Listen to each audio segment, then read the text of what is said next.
Welcome to another episode of the Voice Podcast. I'm Sean, your host. We have with us again, we have every time a special guest on the podcast, our first ever faculty member to be present here for the season 4. I introduce to you Lisa McDonald. How are you doing today, Lisa? Hi, Sean. It's really a pleasure to be here. I'm really grateful for getting this opportunity to speak in this podcast. And can you tell us a bit about how long you've been teaching here at SLC and also which subject do you teach? So, I joined SLC in September in the fall last year, Mhm. and I'm teaching in the School of Business. The courses I teach are human resources, and it's in the healthcare administration stream Mhm. and also in the HR stream. My first question immediately to you as a teacher is why teaching? That's a question which I thought about a lot, but then when I unpacked it, I found that it was there with me for a very long time. As a kid, I was in places where I was surrounded by a lot of population which was underprivileged. Children couldn't go to school, Mhm. and I was the privileged kid in the neighborhood. So I used to come back and I wanted to share that Yeah. knowledge with them. I used to play with them, and then I used to say, we're going to have that half hour where I'm going to teach you what I learned Yeah. in school. Then it was my mother who was an educator, so that influence was there. And then in the roles I took, which was getting into human resources, Mhm. and they are roles in which you wear several hats. You're a coach, a mentor, and they kept kind of polishing that skill. And then finally, when this opportunity came, and you're in Canada, I've been here from the last 10 years, where I realized that we are attracting a lot of immigrants, and immigrant integration into the community is so important. And it's become an aspiration of mine to make that positive impact on newcomer integration in Kingston now that I'm here. So a lot of different reasons, Yeah. and also opportunity coming and giving me the chance to be here. What were you teaching to those students back then when you were back home, like you said, when you were the privileged kid? So where can we put a picture of where you're from and also like what did you teach the students as well? So I was teaching alphabets. That's cool. I was Yeah. teaching some numeracy skills, counting. Mhm. So real basic Of stuff. course. Yeah. And then as you grew, you wanted to give them that sense of experiential learning where, take them to a plant or a tree and see that, you know why this is green? This is what I learned today. That this is why there's chlorophyll in it. Chlorophyll. And, Yeah. breaking it down for them to say Mhm. that, get them motivated and hopeful that they would get Mhm. some of that knowledge or have that information to talk about at home. And so would you say like also that you moved to Canada, how important is it like for you? What does integrating into Canada as a newcomer form means to you? It means a lot because when you're moving from countries, and in my case, I had lived in 3 continents. I had traveled more than 35 countries. I'd been to Canada several times before I decided to immigrate. But yet, once I reached here to actually live and Mhm. not just travel, it was a totally different experience. It was, you missed all your friends, you missed that sense of belonging, you didn't have those connections with people. And so you realize that that's the critical aspect of it. And more than that, if you don't get employment in the field from which you come, then it's going to have an impact on other things around you. So it is very important that we are able to settle into roles which we had imagined to be in, and also to build those social networks which will help us to feel that yes, I've reached home. This is home now. Like, what can people who are new, can do immediately to feel a bit more at home? Because very frequently I hear people saying that, the first 2 weeks I feel down because I'm away from home. I don't feel good. I want to pack my suitcase again after 3 weeks to go home. What are the good actions that students who come here can do immediately to make them to lay good foundation? It has to start. First is you have to treat it as that journey of Mhm. exploration, and you are going to come in feeling very excited about finally, coming to the place you Mhm. had wanted to come. And things are not going to change overnight. We say there is a whole cycle. You start with that culture shock, Mhm. then you go on to understanding the culture a bit, so the adaptation process, and then it finally leads to settlement. So you can't jump steps. It may have different meaning for different people. Mhm. When I came through permanent residency, but when I look at our students, they are coming through student permits. So their dream is to remove all the barriers and jumpstart and get to PR. So that settlement will look a little different from what mine looked. Mhm. So, yet I think you have to be patient, you have to be resilient, and you have to take one step at a time. Mhm. And it's not that magic wand where Yeah, you've of landed course. here and you're going to make it in every other way. Of course, impatience is a very underestimated weakness. I think, it's we want instant gratification, how we call it nowadays. We all want that reward right now, but we don't know. The lesson from the gratification is much worth than the gratification itself. I believe is the sacrifice, the meaning of sacrifices, the meaning of discipline, and also the hardship that makes you stronger. Studying, because studying is very crucial, because it's what you're going to make your career about. In the long run, it's what's going, hey, I have a degree, that means I'm certified to do that. It's not like, I just do a course and then I don't know anything about it. And then I end up not knowing what I studied and also end up doing jobs which I didn't want to do. So this is also a big factor which plays when in impatience I see many students probably not focusing enough time on their studies and prefer going to work also. So it's something which I think in the moment they don't realize, but in the long run it's going to impact. So, why did you choose St. Lawrence College, particularly to study, to teach here, to study? I interview so much students. Why did you choose to teach at St. Lawrence College? I was in Kingston, and I was in a role where I had to hire people, Mhm. and the natural place for me to reach out to was the local community college, Mhm. and St. Lawrence College was that choice. And the more I interacted with faculty and the students we hired, it made me realize the need of getting closer to St. Lawrence. So when um, St. Lawrence College approached me and offered the job, it was like I couldn't say no. Yeah. I had to be here.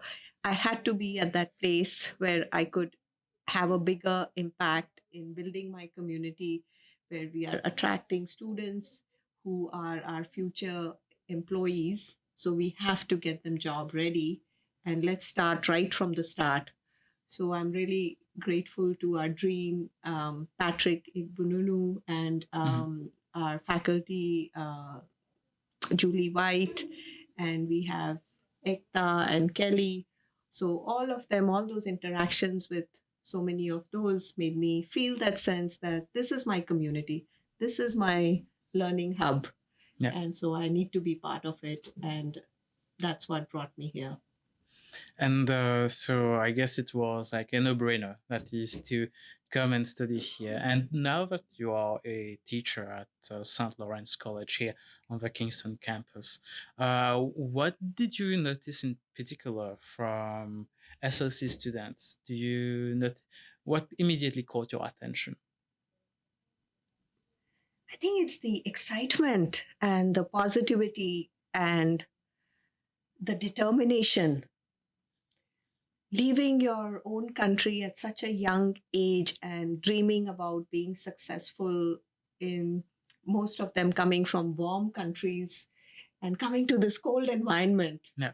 So, that sense of positivity, the hard work, the resilience, all of that really makes you get energized, and also you want to give back to them. You want to empower them in their journey so that they can meet their dreams, find those dreams which they want to find here. And what's when you empower them? So my question is, what's your teaching style?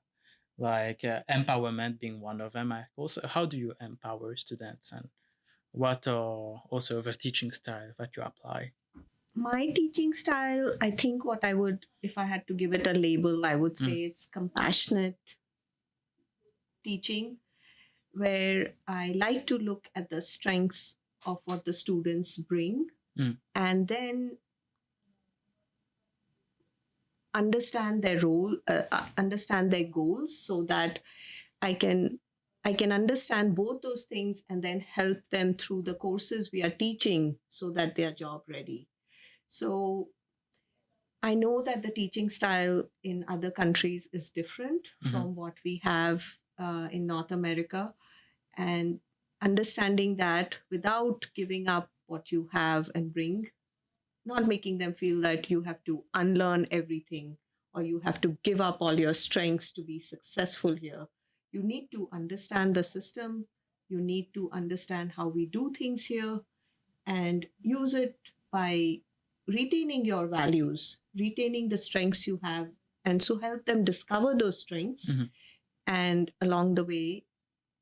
And so it again comes to that mentoring and coaching aspect of the teaching, and really get to know them. Like, I feel a sense of pride when I know all the names of all my students and I know a little bit about them, which I can relate and say, okay, you're the person who's always here on time. And I really value that because that's important in this Of course, culture. yeah. So things like that, I think, are important to me to make them feel included and feel that they have a value to bring to the table. And you say compassionate is a style which you bring. What difference do you notice from, for example, the first day that you teach here, like the first batch, and when they finish? Do you notice a difference? Yes, yes, I do. Actually, that's what happened in my class yesterday. That they are all there before the class starts. They're not just walking in at any time. I've said that they can join the class anytime, but then they should communicate with me if that's the case. So, helping them and encouraging them in new behaviors is part of what I mean. And so I see that difference. Yeah. And I've had so many students tell me about the success they've had while doing the course or after the course, or sharing their successes, which also helps me have that moment of joy and that aha moment. Okay, another success for the student. When did you arrive in Canada the first time? 2010. 2010. And how would you say that Canada is different from 2010 and now 2023 for you, having been into the human resource field? A lot of change. Yeah. A lot of change, and for the positive. I see so much work being done in the equity, diversity, and inclusion space. I see a lot of employers changing the way they do things to welcome new immigrants. I see our own college, our values here about talking about students first, you know, belonging as a core value. All that, um, all that is because of this evolving journey. The other thing I saw was a lot of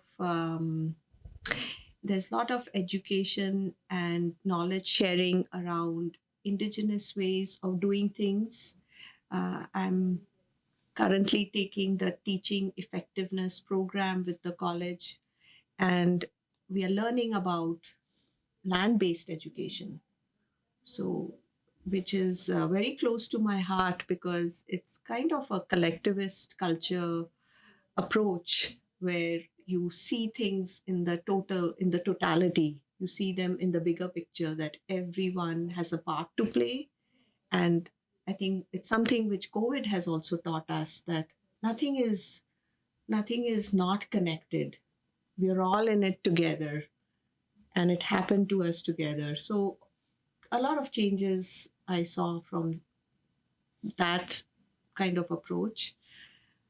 And that's all I can think right now. Maybe if Yeah. something else comes back, I'll come back to it. And now, for fast forward in 2023, we see over here that so many students, challenges form part of it. You're moving to a new country. There are challenges that comes ahead in life, and sometimes some deal with it better than others. How would you say that?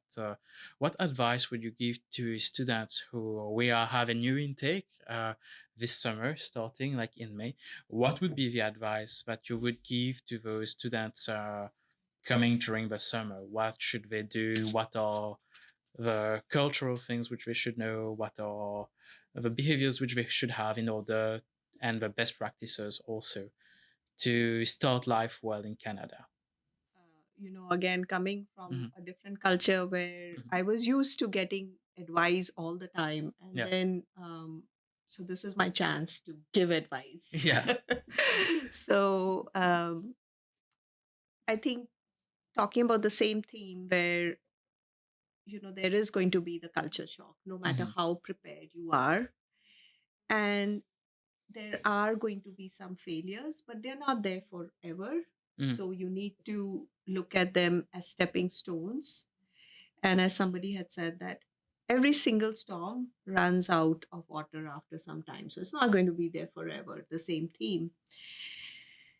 Then get to know your community, get to know people around you, and be open to new ways of doing things.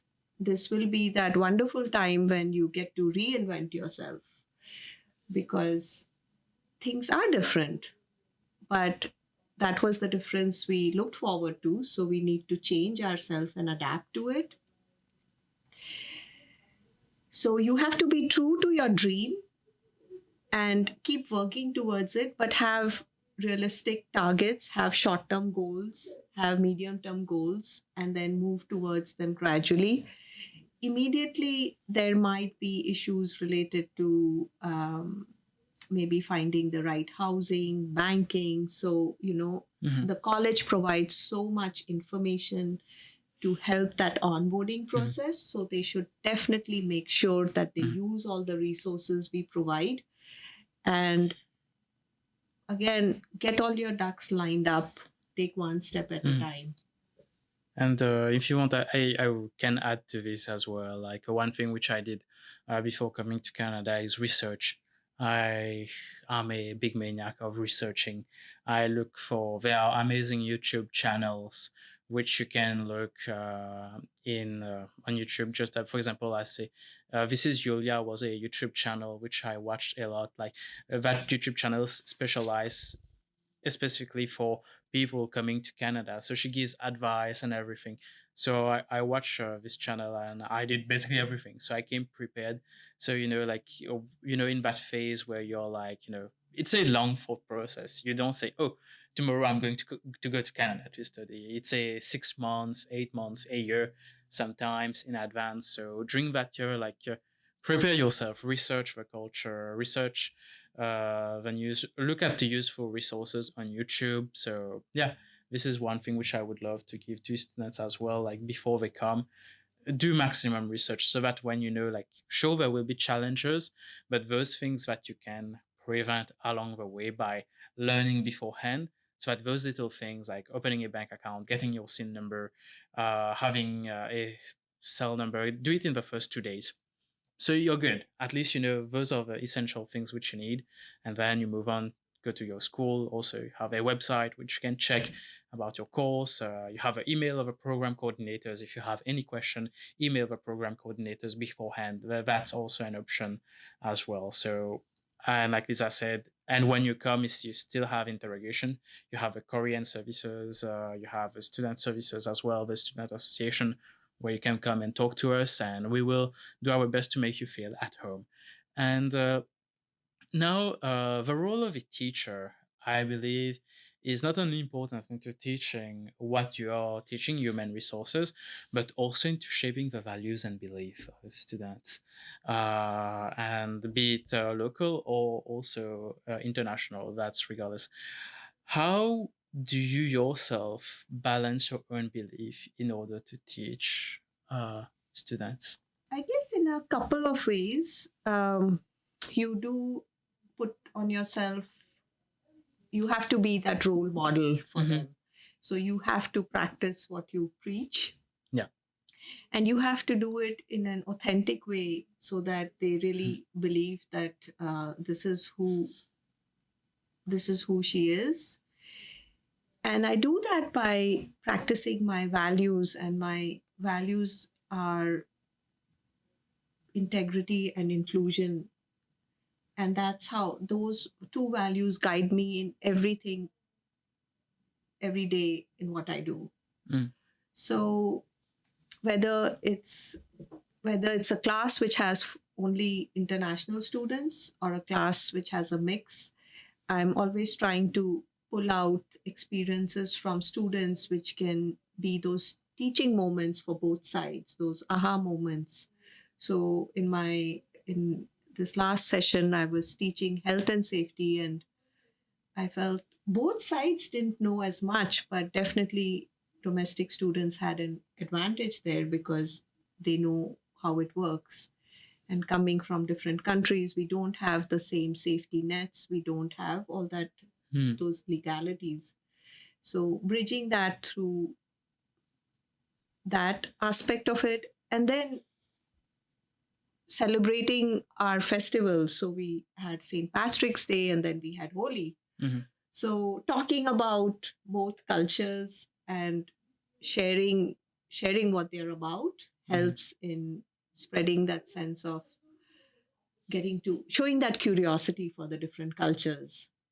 So that's kind of a way I'm saying that values will help you. And that's the one big advice I give to students, that don't forget your values. That's what is going to make you feel grounded. That's what you were born with, and they don't change. You can change other aspects, but those core values are something which are going to help you forge ahead. So that's that's the way I'm shaping those values, if I've answered your question. Yeah. No, I do agree. Also, I will.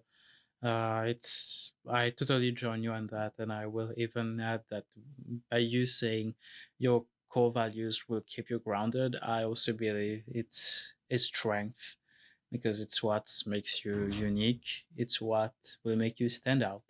And when you go on the job, it will bring another perspective also. Fresh perspective of thinking or even of belief. And also approaching students, it also come like, so you approach students from various background while teaching values and belief. So what are the steps that you take to make everyone feel included in your classroom? I share with them that this is that safe place where we can say anything, and you can test out things which you won't have a chance to do when you go to the real world. And that's the importance of the classroom. So building that trust comes through making getting to know them, connecting with Yeah. them, understanding their dreams, Mhm. understanding what they want to do in life, all helps me in being able to be in their shoes and then come back to my shoes, like take Yeah. off my shoes, wear their shoes, again take off those shoes and come back to mine to, Mhm. give them that hope and encouragement that you're in the right place. It's just a matter of time. You will make it. Yeah. And so one thing is, which you mentioned, is like you making your classroom a safe space for every student that comes in for them to speak about. And one thing which comes to my mind, like, is society too harsh into judging too quickly? I guess that's true. Actually, we were today in my class. Mhm. I had learned. We were playing a little, doing a little activity Mhm. where we had groups, and there was one group which was a donkey, one was a snake, and one was a wolf. And immediately, the group which was a donkey felt that they were the group which was stupid. So, as soon as you hear something, your cultural background, or we all have those biases. Mhm. No matter where you are, we have a bias. We have some unconscious bias. So yeah, Mhm. um, when you and you do that, but if you're aware, then you step away from it and see what it Mhm. is. So whether you are in an employment interview, where the recruiter is going to in 30 seconds decide Yeah. whether they like you or they don't Yeah. like you and hire you, Mhm. or it's meeting somebody outside and you see them for who they are and Mhm. you make that, yeah, and it can be harsh sometimes for sure. And so you're saying, like, again, like, interview someone judging you in 30 seconds. I believe in Canada we have a culture of networking here also. So is and also it's not present that much in many cultures. So what are your advice for students when they come here in terms of networking? What advice would you give them to do if they feel intimidated by this process? So one the at the theoretical level, we always say try to do the uncomfortable, get out of your comfort zone.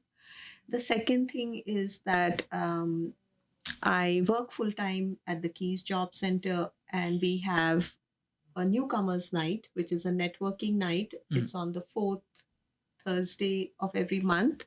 So I always let my students know that's an event they should go to. And Mhm. if they have the time, I also join them to get them familiar with how to network, Mhm. where you meet people from the community. So you have to do it. There's no shortcut to that. Yeah.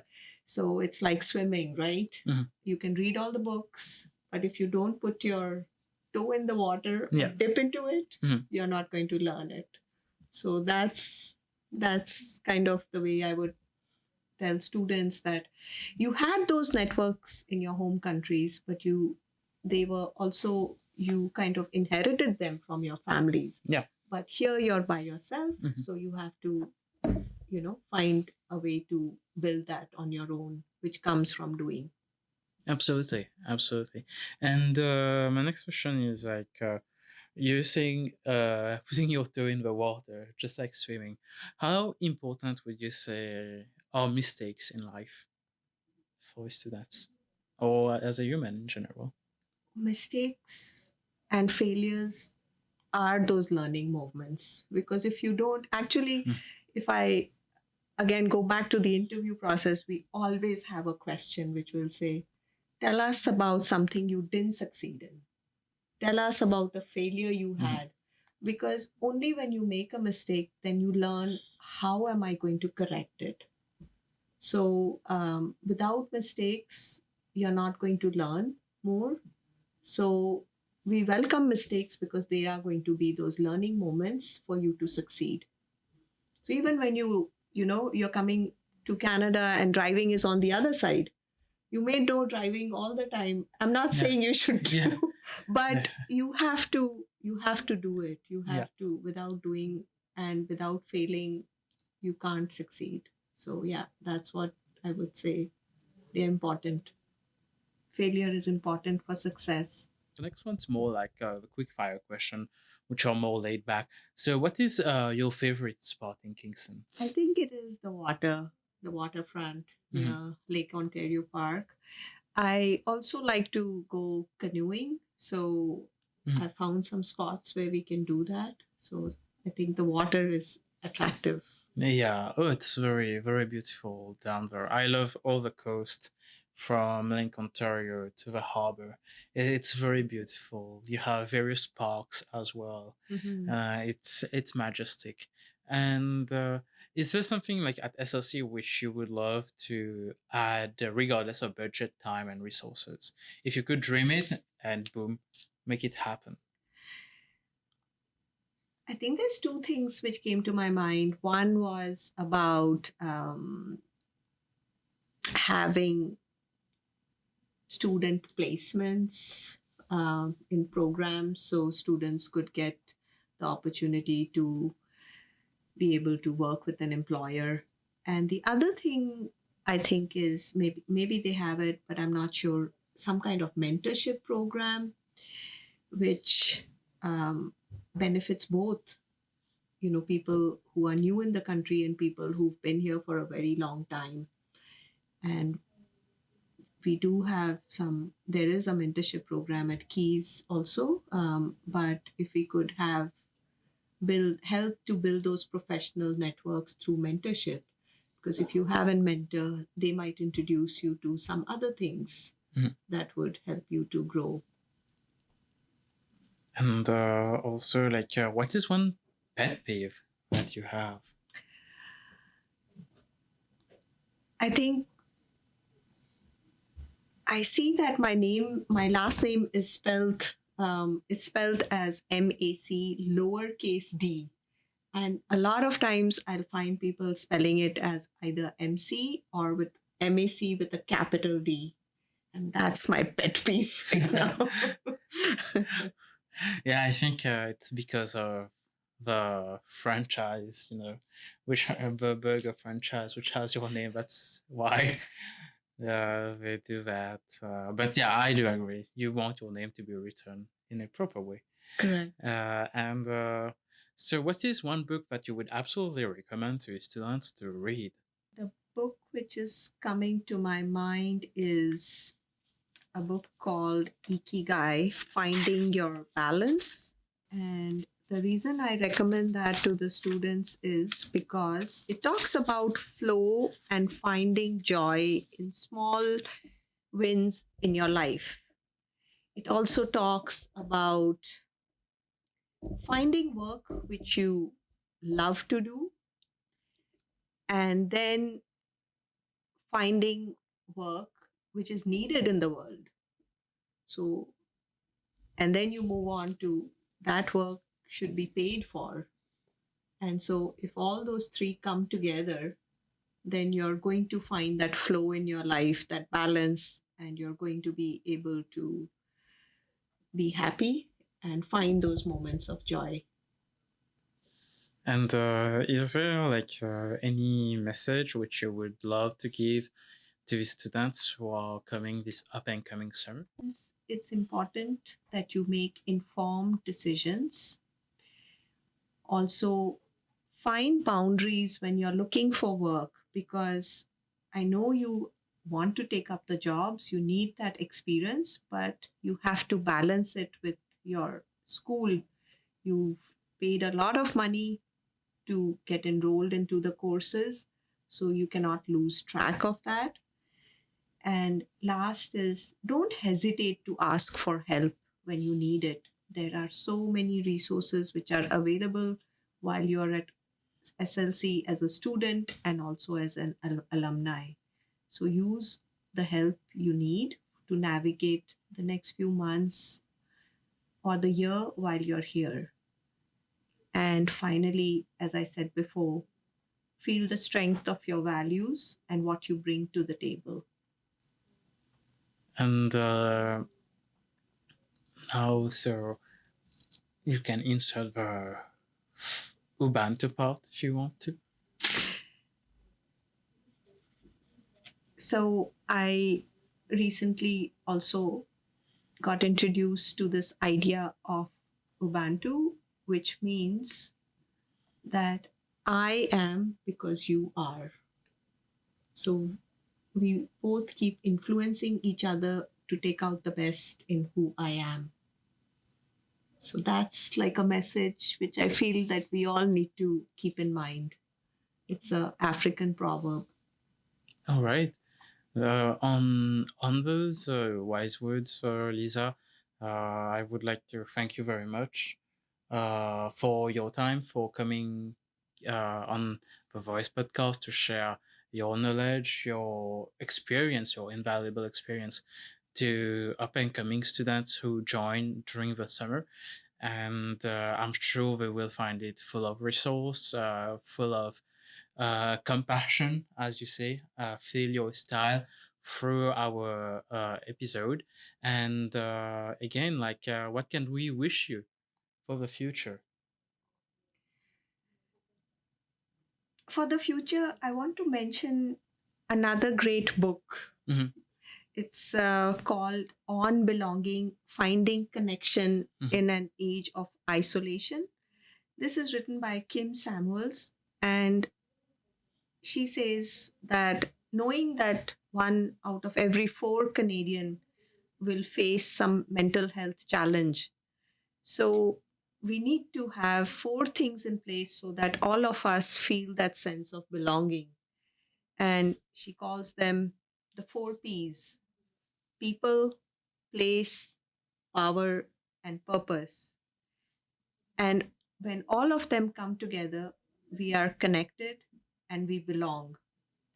And in this kind of individualistic society in which we are, you are you are rarely with anybody.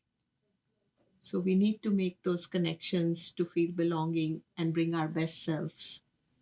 And yeah, that's very wise. The age of isolation, because it's true. More and more, it's very ironic. We have social medias, but we feel more isolated.